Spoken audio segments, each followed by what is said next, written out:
The journey of a wandering shaman traveling across the vast lands of Vietnam. When he arrived at a small village, he soon discovered something strange about the place. What kind of tragedy occurred in the village's past that has caused misfortunes and spiritual unrest to emerge only now? What grave mistake did the villagers commit that they now must bear such karmic retribution? With his knowledge and spiritual abilities, can Master Luong uncover the buried truths long forgotten by time and save the innocent souls? Abandoned Shrine is the latest horror, mystery, emotional story written by author Truong. Let's read and feel. Abandoned Shrine, Part 1, The Taoist Master. Eat. Go on. Keep eating. It's delicious, isn't it? So delicious. Really delicious. Chomp, chomp, chomp. Bang. The wooden door of the stilt house burst open. Loud voices and hurried footsteps echoed up the creaky stairs, but the ones behind were suddenly halted, bumping into the backs of those ahead. "What is it? Why did you stop?" Then came a terrified scream. "A demon! A demon eating human flesh! Run! Run! Now!" Some of the more faint-hearted immediately turned back and ran in terror, even tumbling down the rocky stairs. The braver ones clung to the doorframe, unable to believe what they were seeing. Sitting in the middle of the house was the village healer, a man they trusted and respected deeply. But that wasn't the same kind-hearted healer they knew.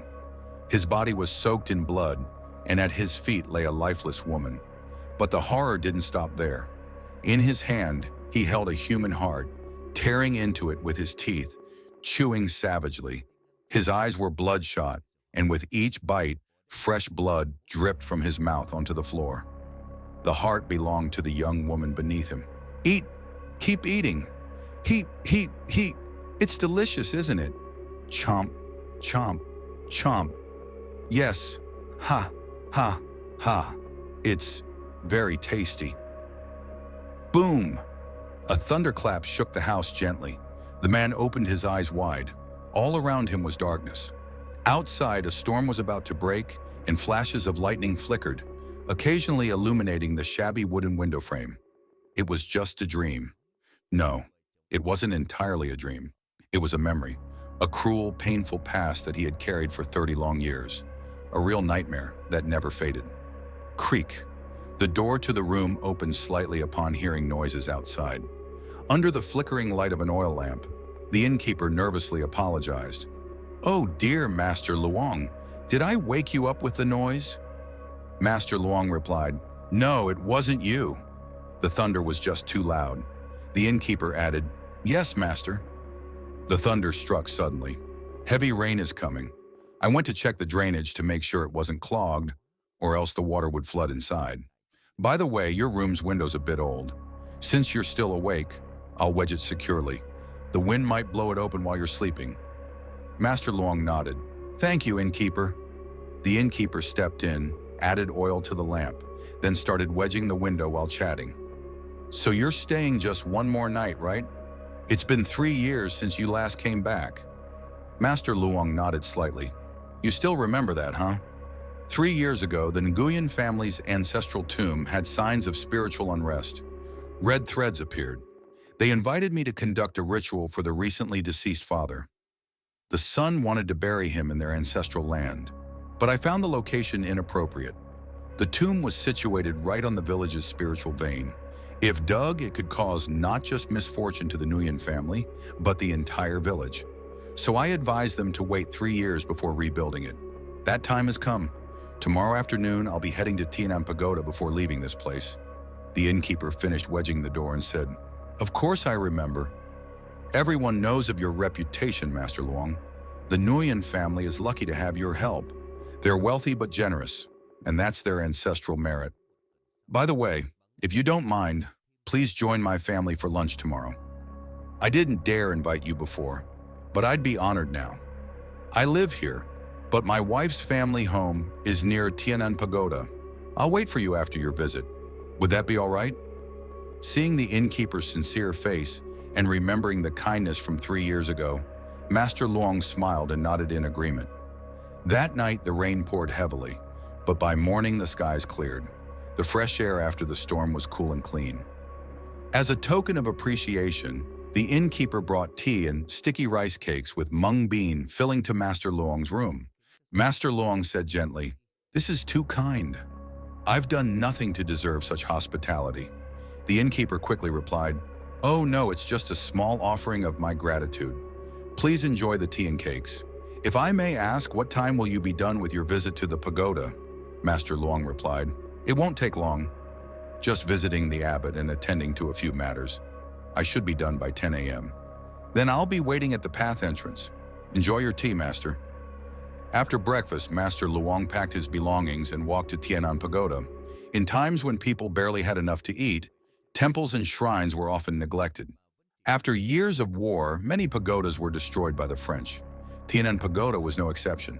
Although partially restored, its grounds, walls, and even the main hall were still damaged and in need of care. But that wasn't why Master Luong came. Despite the state of the temple, it was a sanctuary. The abbot, Venerable Tik Van Duc, had taken in orphans, children abandoned or who lost their parents to war.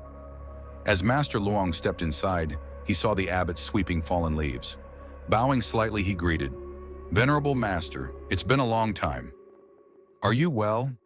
Hearing the familiar voice, the abbot looked up, smiled kindly, and returned the greeting. "Ah, it's you, lay disciple. 3 years have passed since your last visit. Please come in. I'll prepare some tea." Respectfully, Master Luong entered the temple's veranda. Nearby, young children peeked shyly from behind the pillars, curious about the visitor. Pouring tea into worn but clean cups, the abbot smiled at the children and said, "3 years have passed. These little ones have grown since you last saw them. Please forgive them if they don't remember your face. Amitabha." Master Luong replied, "Please don't say that, Venerable. Everything happens due to fate. Helping others without expecting repayment is true virtue. I'm glad to see you and the children well." The abbot looked at him quietly, a hint of sorrow in his eyes. "Have the past 3 years been hard on you, lay disciple?" Master Luong asked, "Why do you ask that, Master?" The monk replied, "You look older. More wrinkles have appeared around your eyes and forehead." Master Luong laughed. "Ha ha, so that's it. Don't worry, it's just the nature of my work. But let me get to the reason for my visit. I brought something for you." He opened his satchel and took out a small bundle wrapped in black cloth.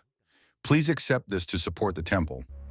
The abbot opened the bundle, saw the money, and quickly closed it, shaking his head. "It's too much. Thank you, but 3 years ago, you already saved us from famine. We haven't even repaid that kindness. I cannot accept more." Master Luong smiled. "I've told you before, helping others is not about repayment. Rest assured, this is honest money, earned through my work. The children need food. The temple needs support. You may not know, but 3 years ago, fate brought me here in time. And now, fate brings me back. There's a bond between you, me, and these children. That's destiny. To refuse is to go against heaven's will. Please think about what I said and accept it." Inside the temple, the children slowly came out, their wide eyes sparkling with innocence. Their clothes were patched, but their smiles were bright. The abbot had said Master Luong had aged, but he forgot to notice that he himself had grown thinner over the years. His cheeks were hollow, and though his eyes were still kind, the burdens of life had taken a toll. The abbot's eyes filled with tears as he clasped his hands and bowed deeply. "Amitabha, thank you for your boundless compassion." Master Luong returned the gesture. The task he mentioned to the innkeeper was to donate all the money he earned from the Nguyen family's case to the pagoda. Before leaving, he told the abbot, "I won't be returning. My task here is complete. I made a pact with the Nguyen family. If within 1 year their fortune prospers, I ask that they donate a portion to this temple. That's the last thing I can do for the children and for you. Farewell, Venerable." As Master Luong left the temple, the children clung to the abbot's robe and asked, "Who was that old man, Master?" The abbot, with hands clasped and eyes following Master Luong, gently replied, "He is a Chinese man who has spent most of his life wandering across our country. He is also your benefactor. His name is Luong, but people call him by a familiar name, the Taoist Master.